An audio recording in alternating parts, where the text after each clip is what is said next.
ஓம் சிவாய நமக. ஓம் கிருஷ்ணாய நமக. ஓம் நந்திவாகனாய நமக. ஓம் காமதேனாய நமக. ஓம் நாற்பத்தென்மராய நமக. ஓம் நாற்பத்தென்மர் குலதேவதாய நமக. ஓம் ஜானக்கல்வராய நமக. ஓம் தோகைமலை கோட்டை ஆளவட்ட கவுண்டர் மகா ஸ்ரீ தம்மக்க பீரகவுடராய நமோ நமோ நமக. ஓம் திருமலசாமி கவுடராய நமோ நமோ நமக.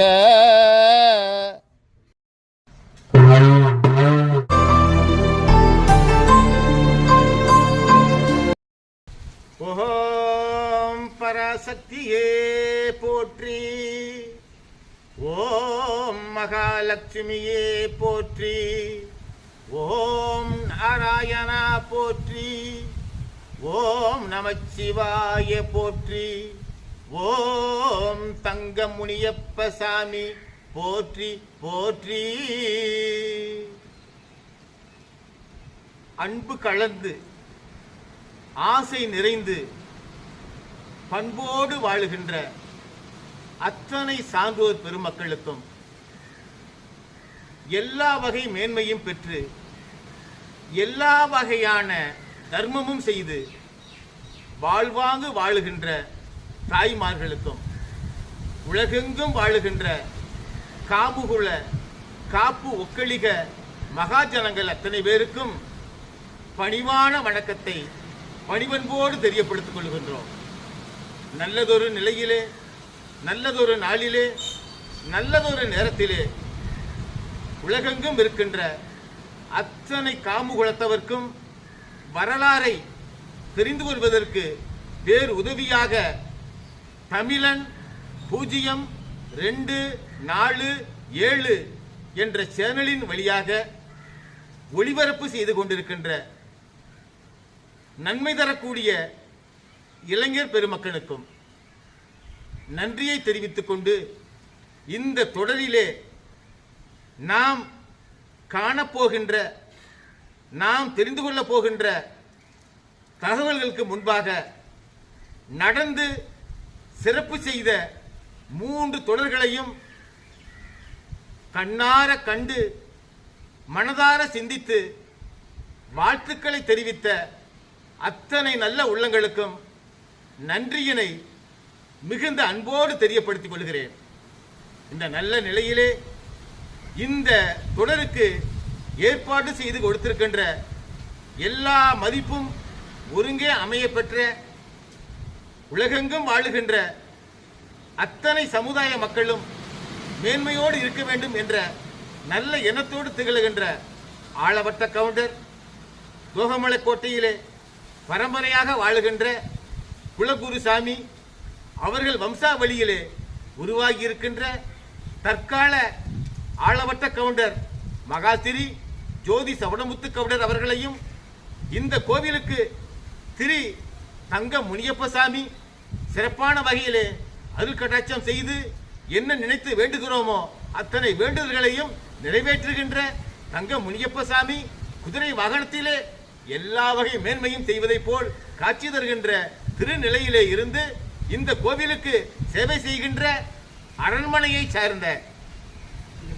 அள்ளிமுத்து நாயக்கர் அவருடைய செல்வ புத்திரன் சரவணன் அவர்களும் இங்கே முன்னிருந்து இந்த ஏற்பாடுகளை செய்து கொடுக்கின்ற இன்னும் சான்றோர் பெருமக்களுக்கும் நன்றியினை மனதார தெரியப்படுத்தி இன்றைய தொடரிலே கடந்த தொடரிலே கண்டதை போல மேன்மையான தகவல்களையே காண இயலுகின்ற ஒரு வாய்ப்பு ஏற்பட்டிருக்கிறது. கடந்த தொடரிலே ராமாயணத்திற்கும் மகாபாரதத்திற்கும் காமுகுல காப்பு ஒக்களிக்கிற வரலாறு மிகுந்து தெரிகிறது என்ற தகவலை அத்தனை பேரும் கண்டோம். அது மிகவும் உண்மைதான். அந்த வகையிலே இன்றைய நாளிலே இந்த காமுகுல காப்பு ஒக்கலிகர் எவ்வாறு உருவானார்கள் என்பதற்காக, எந்த இடத்தை தேர்வு செய்தார்கள் என்பதற்காக, எந்த நேரத்தை தேர்வு செய்தார்கள் என்பதற்காக சரியான தகவலை மக்கள் முன்பாக அவர்கள் தெய்வமாக நினைத்து வெளியிட வாய்ப்பு கிடைத்திருப்பது பற்றி அடியேன் மிகுந்த மகிழ்ச்சியோடு இந்த தகவலை உண்மையானதாக உங்கள் முன்னே கூற அடியேன் என்னை அர்ப்பணித்துக் கொள்கின்றேன். உலகிலே இன்னும் 14 லோகம் என்று சொல்லக்கூடிய அத்தனை லோகங்களுக்கும் அதிபதியாக திகழக்கூடியவர் மகா சிவன் என்று சொல்லுகிறோம். மகா சிவன் என்றால் அதற்கு முந்திய எந்த ஒரு சக்தியும் உலகிலே, ஏன் எந்த ஒரு லோகத்திலேயும் இல்லை என்று அறுதியிட்டு கூறுவதுதான் மகா என்பதற்கு பொருளாகும். ஆக சிவன் எனப்பட்ட மாபெரும் சக்தி, மாபெரும் தெய்வம், மாபெரும் கடவுள் என்ன நினைக்கின்றாரோ, எப்பொழுது நினைக்கின்றாரோ, ஏன் செய்ய வேண்டும் என்று நினைக்கிறாரோ அதை செய்து வெற்றியை உலகிற்கு, எந்த ஒரு உலகத்திற்கும் நிலைநாட்டி காட்டுவது அவருடைய இயல்பான குணமாகும். அதனாலேதான் சிவம் என்றால் அதற்குள்ளே அத்தனை மகிமைகள் இருப்பதாக அந்த சிவபெருமானை, அந்த சிவபெருமானுடைய பெயருக்கு பொருளை உணர்ந்திருக்கின்ற அத்தனை மகா பெரியவர்களும் கூறியிருக்கிறார்கள். அத்தனை பேரும் கேட்டிருக்கிறோம். அந்த வகையிலே இந்த 14 லோகையும் நிர்வகிப்பதற்காக காலம் என்கின்ற தத்துவத்தை உணர்த்தி அந்த காலத்துக்குள்ளே கிரேதா யுகம், திரேதா யுகம், துபாபர யுகம், கலியுகம் என்ற 4 யுகத்தை அதை நிறைவு செய்வதாக வரலாறையும் கண்டிருக்கிறோம். ஆக இந்த காமுகுல காப்பு ஒக்கலிக மகாஜனங்கள் 48 பேரை கைலாய மலையிலே எப்பொழுது படைக்க வேண்டும் என்கின்ற தத்துவார்த்தத்தை அவர் கைலாய மலையிலே இந்திர சபையை கூட்டி அந்த இந்திர சபையின் வாயிலாக ஆலோசனை செய்ததாக துபாபர யுகத்திலே வரலாறு கூறுகிறது. கிருஷ்ண பரமாத்மா கலியுகம் பிறக்கிற அன்றைக்கு அவர் அவருடைய சொர்க்கபுரியை அடைந்ததாக வரலாறு. அந்த வைகுந்தத்தை அடைவதற்கு முன்பாக 20 ஆண்டுகளுக்கு முன் துபாபர யுகம் மொத்த கால அளவு 8,64,000 ஆண்டுகள். அந்த 8,64,000 ஆண்டுகள் காலத்திலே துபாபர யுகம் 20 ஆண்டுகள் இருக்க 8,63,980வது ஆண்டு, அதாவது இன்றிலிருந்து 5,147 ஆண்டுகளுக்கு முன்பாக கிமு 3,121வது ஆண்டாக உருப்பெற்ற நாள் அந்த நாள். அந்த நாளிலே கைலாய மலையிலே மார்கழி மாதத்திலே நன்கு பௌர்ணமி திதியிலே திருவாதிரை நட்சத்திரத்திலே மிகுந்த சுப நாளாக, மிகுந்த சுப மாதமாக, மிகுந்த சுப ஆண்டாக, மிகுந்த சுப யுகமாக திகழ்கின்ற நன்னாளிலே உலகையெல்லாம் எவ்வாறு காக்க வேண்டும் என்கின்ற தீர்மானத்தை எடுக்கின்ற கையிலையிலே, கைலாய மலையிலே, இந்திர சபையிலே இந்த காமுகுல தோன்றுவதற்கான வரலாறை அங்கே இந்திர சபையிலே அத்தனை பேர் முன்பாகவும் அவர் கூறியதாக வரலாறு புலப்படுத்துகிறது. அந்த வரலாறு புலப்படுத்துகிற உண்மை யாதெனில், கலியுகம் என்பது 4,32,000 ஆண்டுகள். அந்த 4,32,000 ஆண்டுகளும் கடவுளாகப்பட்ட நாம் மனிதர்களை காண்பதற்கு தோதான சூழ்நிலைகள் இருக்காது. ஏனென்றால் கலியுகம் கால சக்கரத்தின் அடிப்படையிலே இயங்குகின்ற பொழுது மனிதர்கள் தங்களை தாங்களே உயர்த்தி கொண்டு ஒருவர் சொல்லை ஒருவர் கேட்காமல் தனது குடும்பத்துக்குள்ளே தனது ஒரு மனிதன் இருக்கிறார் என்றால் தனது மனைவி சொல்லை கணவர் கேட்க மாட்டார், மனைவி கணவர் சொல்லை கேட்க மாட்டார், மகன் பெற்றோர் சொல்லை கேட்க மாட்டார். உறவுகளுக்குள் ஒருவர் சொல்லை ஒருவர் கேட்காமல் மாற்று கருத்துகள் ஏற்பட்டு ஒருவருக்கு ஒருவர் மனக்கசப்பு ஏற்பட்டு குடும்பத்திலே ஒற்றுமை குறையும், வாழுகின்ற வாய்ப்புகள் குறையும், வெற்றிகள் குறையும், தீமைகள் அதிகரிக்கும். இந்த ஒரு சூழ்நிலையிலே கலியுகம் 4,32,000 ஆண்டுகளும் செல்ல இருப்பதால் காலச்சக்கர தத்துவம் அதுக்கு உறுதுணையாக இருப்பதால் நாம் மனிதர்களை சந்தித்து என்ன சொன்னாலும் மனிதர்கள் கேட்க மாட்டார்கள். நமது சொல்லை கேட்காததனால் நாம் மனிதரை சந்திக்கின்ற ஒரு வாய்ப்பு கலியுகத்திலே இருக்குவதற்கு வாய்ப்பில்லை. ஆகவே இந்த கலியுகத்திலே கடவுளை காண வேண்டும், இந்த கடவுளை எவ்வாறு தொழ வேண்டும், கடவுள் என்னவெல்லாம் கட்டளையிடுவார், கடவுள் எப்படிப்பட்ட தன்மை உடையவர், கடவுளுக்கு என்னென்ன மாதிரி இயல்புகள் உண்டு என்கின்ற சிறப்பம்சத்தை மக்களிடம் கொண்டு போய் சேர்ப்பதற்கு ஆதாரமாக எல்லா வகை ஜீவராசிகளும் மேம்பாடு அடைவதற்கு ஆதாரமாக நாம் தெய்வாதீனமாக தெய்வம் போல் உள்ளவர்களை, தெய்வ கடாட்சம் பெற்றவர்களை, தெய்வ அனுக்கிரகம் பெற்றவர்களை நாம் பூமியிலே வாழ வைத்து அந்த வாழ்க்கையிலே அவர்கள் வாழுகின்ற மக்களுக்கு நன்மைகளை செய்யவும், நன்மையை செய்துதான் மக்கள் இறைவனை அடைய முடியும் என்கின்ற தத்துவார்த்தத்தை உணர்த்தவும், அவர்கள் சீரும் சிறப்போடு மக்களிடம் கருத்துக்களை எடுத்துச் சொல்ல அவர்களை படைக்க வேண்டும் என்றால் இங்கே இருக்கிற அத்தனை மகா சக்திகளும் ஒன்று திரண்டு இந்த நல்ல நாளிலே காமதேனு என்கின்ற சிறப்புமிக்க உலகையெல்லாம் வலம் வருகின்ற பசுவை எல்லா வகை நன்மையும் நிறைந்திருக்கின்ற எல்லோரும் வணங்குகின்ற அந்த குல தெய்வத்தை நாம் அணுகி அதனை இந்த இந்திர சபைக்கு வர வைத்து அந்த பசுவினுடைய பாலை கைலாய மலை மீது அருள் பொழிந்து கொண்டிருக்கின்ற 48,000 சிவலிங்கங்கள் மீது பாலை உதிர செய்து அந்த சிவலிங்கங்களுடைய திருமணியிலிருந்து 48 பேர், ஒரு மண்டலத்திற்கு அளவுகோலான 48 தேவகணங்களை உருவாக்கி அந்த தேவகணங்களுக்கு இறை வழிபாடு செய்கின்ற பயிற்சியும், மன வலிமை வருவதற்கான பயிற்சியும், எந்த லோகத்திற்கும் சென்று வருவதற்கான பயிற்சியும், பூலோகத்திலே சென்று சிறப்பாக வாழ்வதற்கான பயிற்சியையும், இறை மக்களுக்கு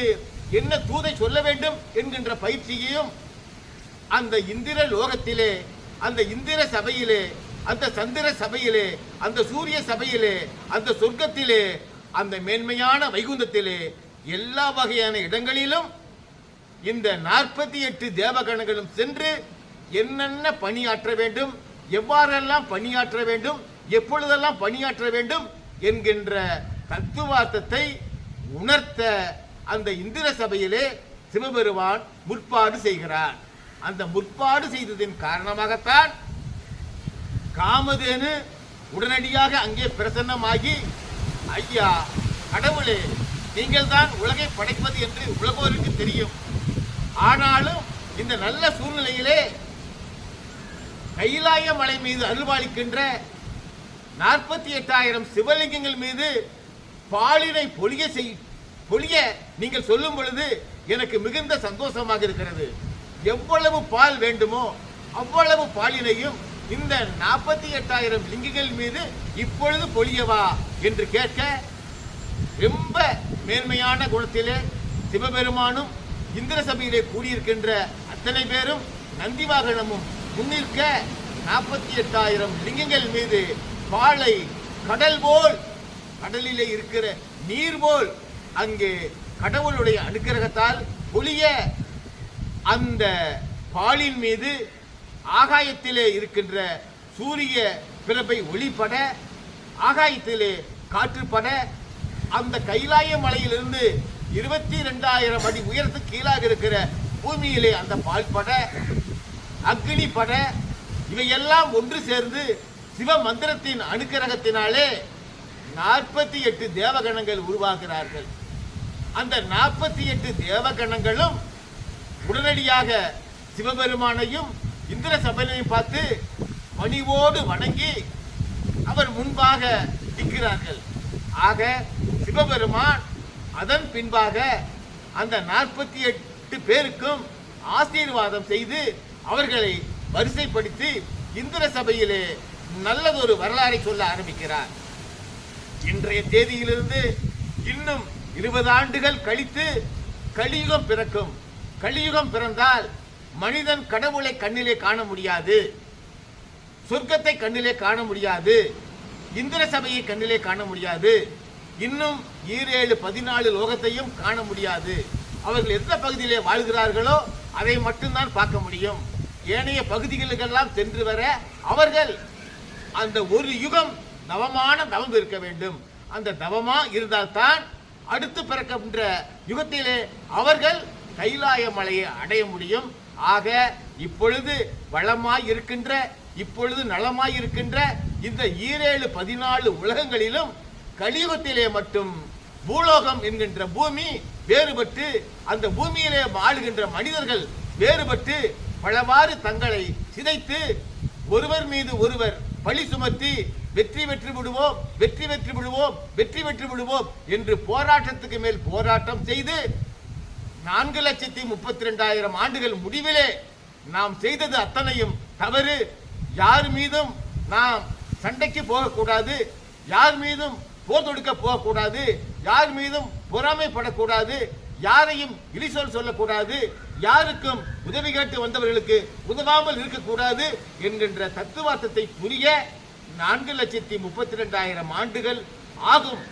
அந்த தேதியிலே அவர்கள் தங்களுடைய தவறை உணர்ந்து பின்பாக கடவுளை பார்க்கின்ற அந்த கிரேத யுகம் பிறக்கும். அந்த கிரேத யுகம் வரை கலியுகம் பிறந்ததிலிருந்து நீங்கள் பூமியிலே சிறப்புமிக்க ஆலோசனைகளோடு வாழ்ந்து அங்கே வாழுகின்ற மக்களுக்கு தெய்வம் போல் காட்சி தந்து, கடவுள் போல் காட்சி செய்து, உதவி செய்பவர் போல் நீங்கள் வந்து வாழ்ந்து உண்மையிலே உதவி செய்து அவ்வளவு பேருக்கு உதவி செய்வதற்கு வேண்டுகின்ற அத்தனை பொருளையும் உங்களுக்காக யாம் அத்தனை பேரும் அளிப்போம். உங்களுக்காக வாழ்க்கையிலே எந்த வகையான இடையூறு வந்தாலும் அதை வெற்றி கொண்டு உங்களுக்கு நல்ல செய்திகளை, நல்ல செயல்களை செய்ய நாங்கள் அத்தனை பேரும் அனுக்கிரகம் புரிவோம் என்கின்ற தத்துவார்த்தத்தை அந்த இந்திர சபையின் வாயிலாக கைலாய மலை மீறிலே இந்திர சபை கூட்டம் கூட்டப்பட்டு நல்லதொரு தகவல் எல்லாம் அந்த நாளிலே தெரியப்படுத்தப்பட்டு அந்த நாளிலே 48 சிவலிங்கங்களின் திருமேனிகளிலிருந்து உற்பவித்திருக்கின்றார் சிவபெருமான். அந்த சிவபெருமான் உற்பத்தி வித்து என்னென்ன கட்டளைகள் இடுகிறார் என்கின்ற தகவலையும் அவர்கள் எங்கெங்கு எந்தெந்த காலங்களில் பயணம் செய்து உலகத்திற்கு தேசத்திற்கு நன்மை செய்தார்கள் என்கின்ற விவரத்தையும் அடுத்தடுத்து வரும் தொடர்களிலே உங்களுக்கு மிக தெளிவாக விளக்கமாக புரியும்படியாக சொல்வதற்கு எல்லா வல்ல சக்தியும் இருந்திருக்கின்ற இந்த திருக்கோவில் உதவியாக இருந்திருக்கிறது. இந்த நாளிலே இந்த காமுகுலத்தினுடைய முன்னோர்கள் வாயிலாக, காமுகுலத்தினுடைய முன் தெய்வங்களின் வாயிலாக நாம் அத்தனை பேரும் அனுக்கிரகம் பெற்றிருப்பதால் ஒவ்வொரு தொடரையும் நீங்கள் தவறாது பார்த்து அதிலே பயன்பெற வேண்டும். ஒட்டுமொத்த வரலாறையும் ஒரே தொடரிலே கூறினால் மனதிலே நிற்காது என்கின்ற ஆலோசனையை சான்றோர்கள் பலர் அச்சு அழுத்தமாக கூறியிருக்கிறார்கள். ஆக இந்த தொடரை சிறிது சிறிதாக பல தொடர்களிலே பார்த்து அத்தனை பேரும் பயன்பெற வேண்டும்.